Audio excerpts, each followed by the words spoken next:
Hello and welcome to Insurance in Canada. I'm Rick Pedeta. Thank you so much for joining me. On today's episode, we're looking at three stories. The first story, reinsurance losses for the first half of 2025, nearly double the average. Our second story, we're looking at bicycle thefts spiking throughout Canada during the summer months. And our third story, we're looking at the new no-fault accident benefits model Alberta will be unveiling for 2027. So without further ado, let's take a look at insurance in the news.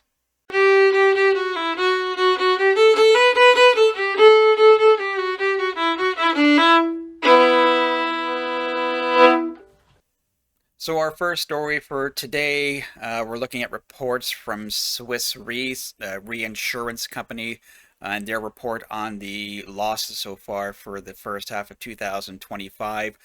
This is worldwide losses, so not just specific to Canada, but once again, in previous episodes, I mentioned when it comes to reinsurance and reinsurance.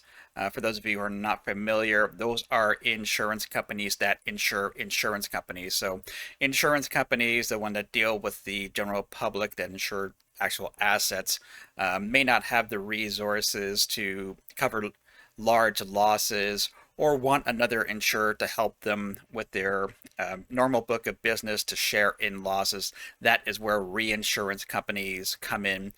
They can be called upon by insurance companies to set up a program where they will share in the losses of an insurance company for their entire book of business for a portion of the premium or for a rate, or if they're called upon just to deal with a particular large individual risks that they're looking to for bigger capacity, so they'll call on reinsurance companies. So reinsurance is always good to keep an eye on what's going on with reinsurers because of the rates that they charge to insurance companies.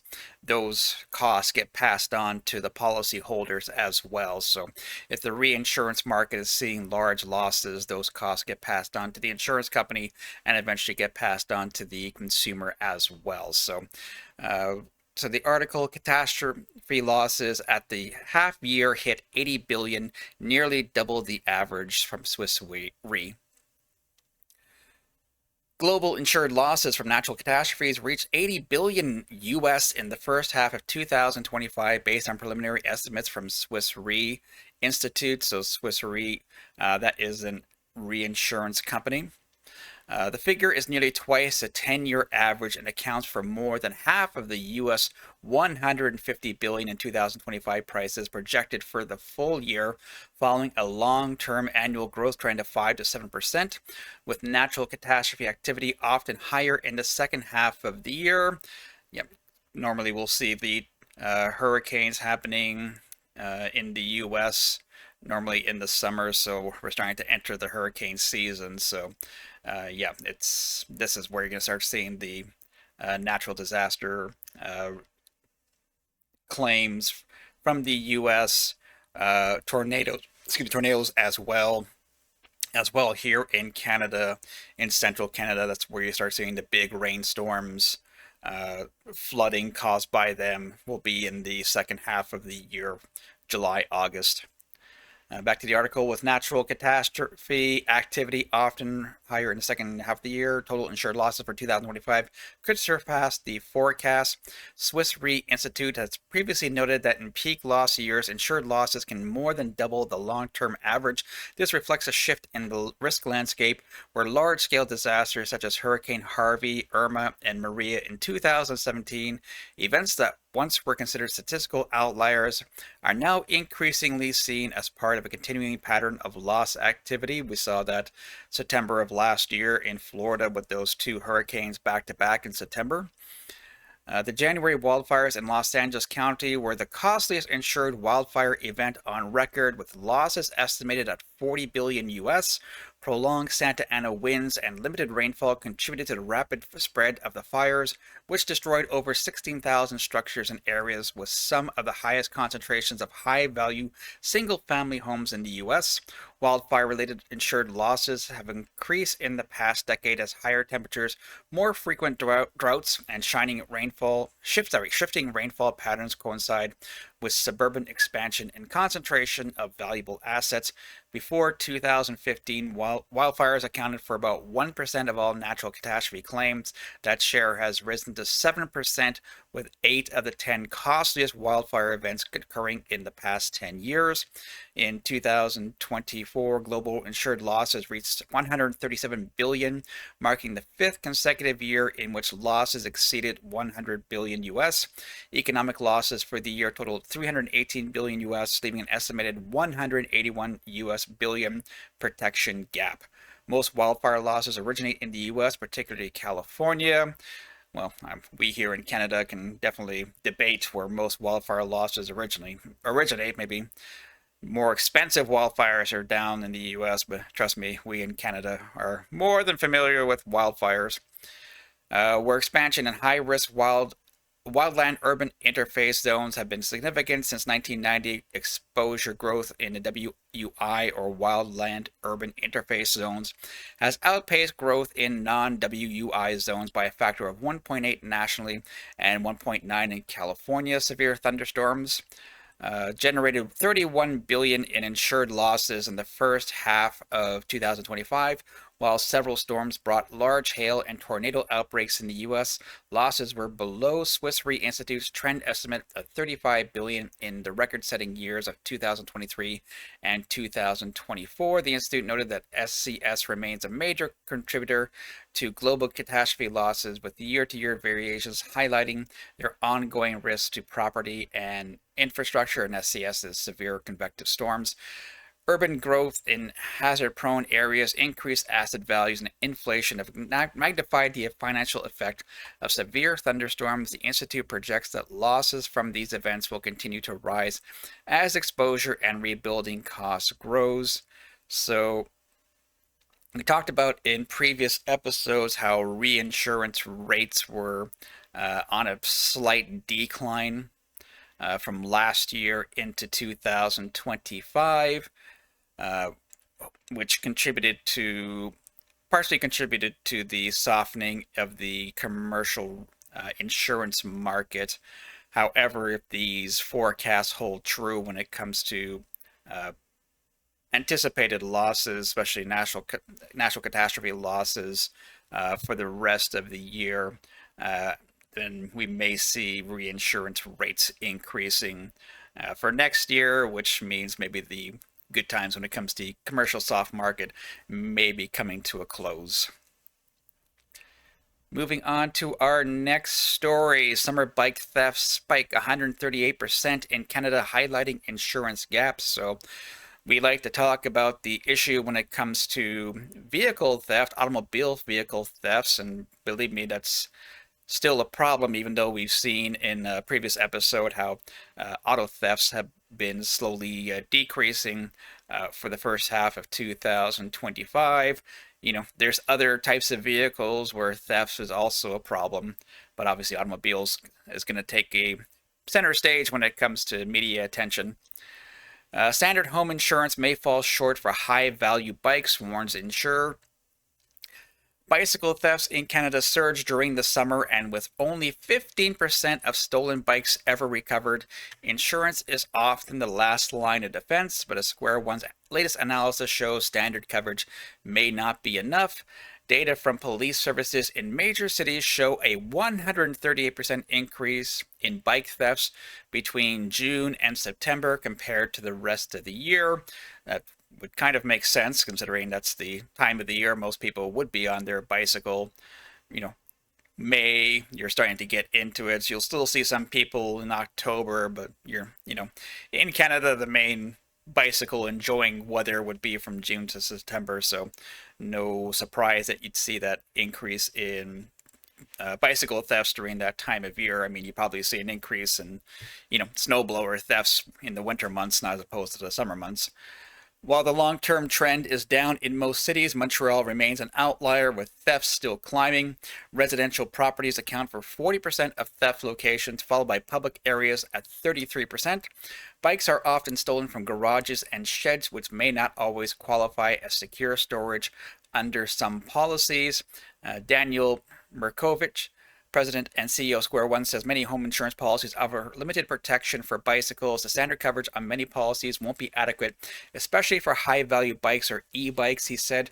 Square One said it lets its customers set their own bike coverage limits, with only bikes worth more than $3,000 needing to be specifically listed. So it's good to take a look at your own policy, your own homeowner's policy, tenant's policy, condominium unit owner's policy, and look for a section of the warning called Special Limits of Insurance. It'll be in the personal property section because that is the area that is going to list whether bicycles have a special sublimit. So your homeowners, tenants, condo unit owners policy will have coverage for personal property contents. It may be called different things with different insurers, which cover all your personal belongings, everything that doesn't form part of the building, and obviously bicycles would be part of your personal belongings. Some insurance companies limit the coverage for bicycles as it limits the coverage for, say, jewelry or watercraft. Some insurance companies do not limit add a special sublimit when it comes to bicycles. So whatever the contents limit on your policy is going to include coverage to bicycles up to its full actual cash value or replacement cost, depending on how your policy is set up.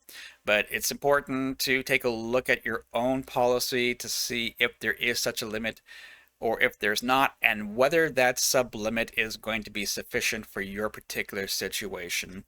$3,000, that's a pretty nice bike. That's probably going to be one of those electric assist bikes, or it's going to be a really nice mountain bike or really nice road bike, your average bike that most of us purchase from Canadian Tire, waiting for the sales. $3,000 is going to be more than enough to cover that particular loss. Keep in mind there's also the deductible on your policy, so if your bike is worth $800, but your deductible is $1,000 on your policy, if your bike gets stolen, you're not going to be placing a claim because your amount of the loss is going to be less than the deductible. Even if the value of the bicycle is more than that, say $1,300, $1,400, $1,500 that you spent on your bike, with $1,000 deductible, is it really worth placing that claim? Considering the deductible is still going to apply, you're only going to get $300, $400, $500 from the insurance company, and you may lose your claims-free discount. So the increase in your premiums, in the end, you might be a wash as to whether you're actually compensated for anything or whether you end up paying more. So yeah, that's why it's important to always review your policy, review those limits, and especially review those special limits of insurance under your policy to see if there's any type of property that is listed on the special limits, what that special limit is, and see if it applies to you and whether those special limits apply. Not every type of property. If you do have that property under the special limits, it is possible to schedule it on your policy, so you're insuring that item to its full value. So for instance, if your policy has a special sublimit for jewelry of $6,000 and you have a $10,000 watch, it should be possible to schedule that item, that particular watch, under your policy for the full value. Normally, when you schedule that item on the policy, normally the deductible is also zero. There will be an additional premium, however, it really is the only way to ensure that that particular item is insured to its full value. Same thing with the bicycles. If there is a special supplement for bicycles under your policy and it's not sufficient to cover the value of your bicycle, you may be able to schedule it under your policy for its full value for that additional premium, and there wouldn't be a deductible for when you schedule that particular item. So once again, always make sure you read the coverages under your policy to know what you are covered for and any of the exclusions or conditions that might apply to your policy. Back to the article, the gap in standard protection highlights a broader issue for insurers and brokers as more Canadians invest in high-end bicycles and e-bikes. Policies need to reflect the rising value and associated risks. That includes ensuring clients are aware of sublimit exclusions and the need for documentation. Personal liability coverage under a home insurance policy may also respond if a cyclist causes injury or property damage. However, many policyholders are unaware that this coverage applies outside the home. Clear communications from insurers and brokers can help avoid confusion at claim time, according to the note. And that's also another thing to take note of when it comes to the liability portion of your homeowners, tenants, or condo unit owners policy. Whether there is a restriction on liability coverage for e-bikes. Some policies will cover liability for property damage or bodily injury you cause from a regular manual bicycle. Some policies may actually exclude e-bikes from the liability portion. So it may not be excluded from the property portion, but it could be excluded in the liability section. So that's another, if you do have especially if you have an e-bike, make sure you speak with your broker agent or if you're with a direct writer with the insurance companies to discuss liability coverage for e-bikes, because you don't want to find out after the claim that you didn't have coverage after all. And e-bikes, considering they're supposed to be limited to 32 kilometers an hour, if I remember correctly.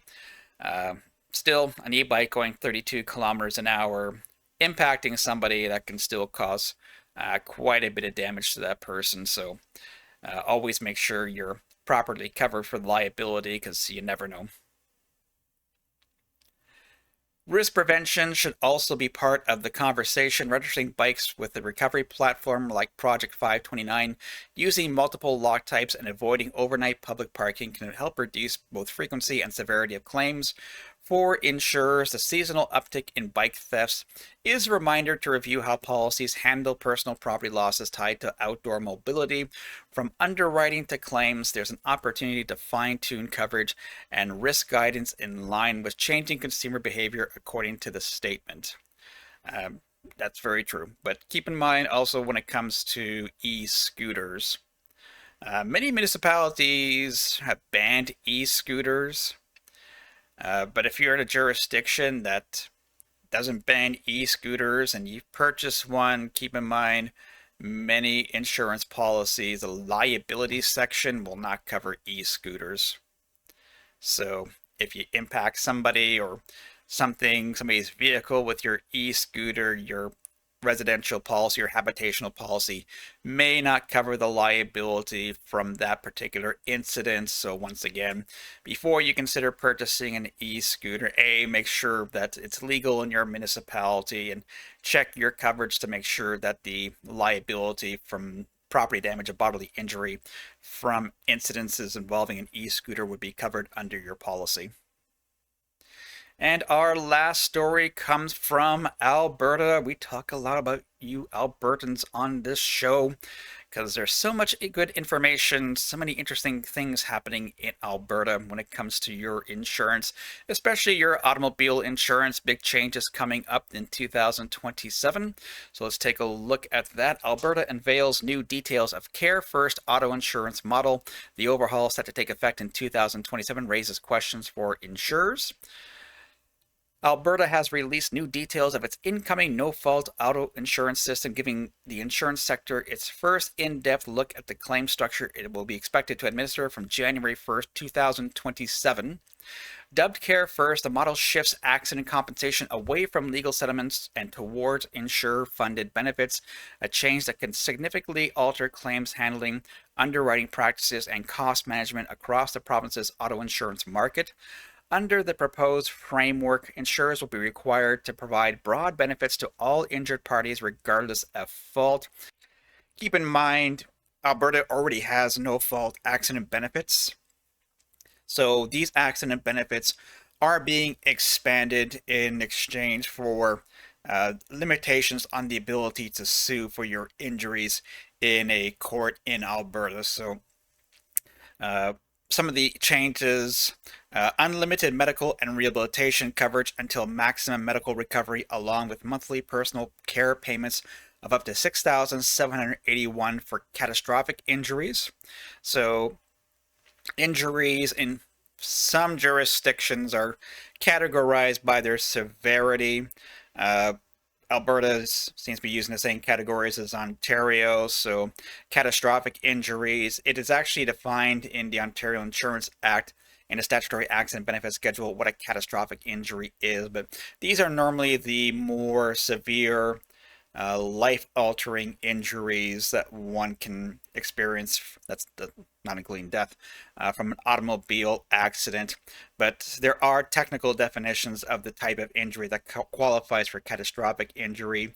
The catastrophic injury tends to trigger higher limits because of the severe nature of the injury that's one experiences, and the amount of care that's needed in order to recover, if you're ever going to recover from this type of injury. Non-catastrophic injuries, before I get to that one, in Ontario, there's another category called minor injuries. Minor injuries are scrapes, sprains, bruises, cuts. So minor injuries trigger a much lower limit when it comes to accident benefits, the medical rehabilitation portion. Third category is non-catastrophic injuries. So anything that's not defined as a minor injury or catastrophic injury, that is the non-catastrophic. So non-catastrophic still has coverage for medical rehabilitation, but the limit is not going to be as high as it is for catastrophic injuries. So that's the significance of the catastrophic injury, non-catastrophic injury. Minor injury, I don't know if they use that in Alberta, but we do use that here in Ontario. Lump sum compensation for permanent impairments will reach as high as $298,520. I imagine that'll be adjusted for inflation over the years. Income replacement will also fall under insurer responsibility, covering up to 90% of net income, capped at $125,000 gross until age 65. In Ontario, it's 70% of your net income to a weekly maximum, depending on what you purchase on your policy. The minimum is $400, but you have the option to choose $600, $800, or $1,000. So it works a little differently in Alberta. They're choosing to go with net income 90%. Until age 65, you see that here in Ontario as well. Reason they stop at age 65 is because that's when the Canada pension, you qualify for Canada pension, so they would expect CPP to take over compensation for lost income. Retired claimants will receive a separate income benefit adjusted for other pensions. The new system limits the ability of injured parties to sue, restricting legal action for pain and suffering to cases involving criminal or serious traffic offenses. So that's the system Alberta has adopted when it comes to who can qualify to sue for injuries that suffered in an automobile accident.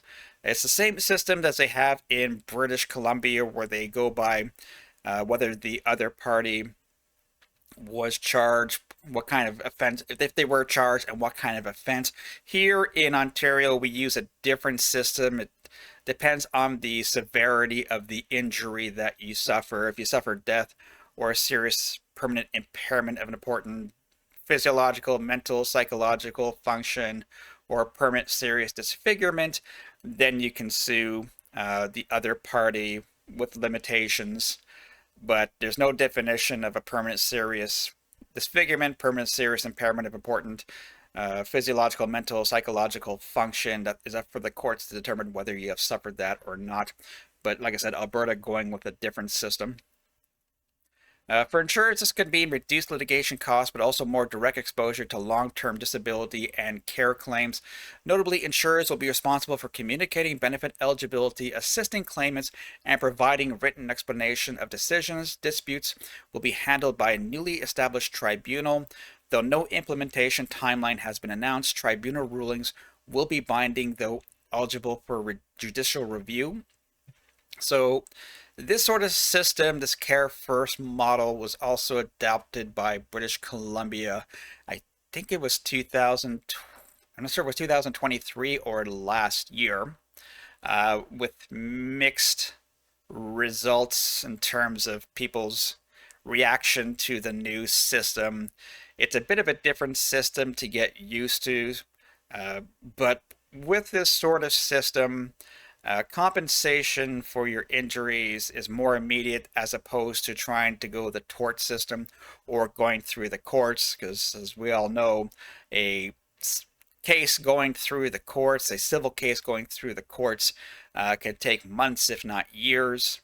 So with this sort of system, at least you're being compensated for your medical bills, lost wages immediately, even though you're unable to see compensation for, say, your pain and suffering, as opposed to what you would have been able to see compensation for in the courts. So there's trade-offs with each system, but in my opinion, I think this sort of system that Alberta is adopting is a little more attentive to the injured party as opposed to a tort system, just because, like I said, the immediate availability to compensation as opposed to trying to wait for this to go through the courts, and also alleviates the courts as well, the number of cases that's going through the courts. So obviously only the more severe injuries will be addressed by the court, so hopefully those cases can be resolved faster. Notably, insurers will be responsible for communicating. Oh, I said that one. Back to the article. While the model may bring predictability to claims outcomes and reduce legal friction, it also raises concern about cost containment. Unlimited care benefits, broad eligibility criteria, and rising inflation could place upward pressure on claims reserves and reinsurance pricing. Insurers will also need to reassess their capital models and claim servicing capacity ahead of 2027. I know there's always an issue in Alberta when it comes to the rising costs of automobile insurance. This probably will not help alleviate the situation when it comes to affordable automobile insurance in Alberta, considering now the insurer has to take on more of the costs when it comes to having somebody injured in an automobile accident recover, as well as compensating for such things as lost income. But like I said, in my opinion, this sort of system, if you are injured in an automobile accident, having that immediate access to compensation is, in my opinion, is going to benefit you personally. Yep, you might not get the compensation for other things like pain and suffering, but like I said, there's always going to be trade-offs when it comes to these sort of systems.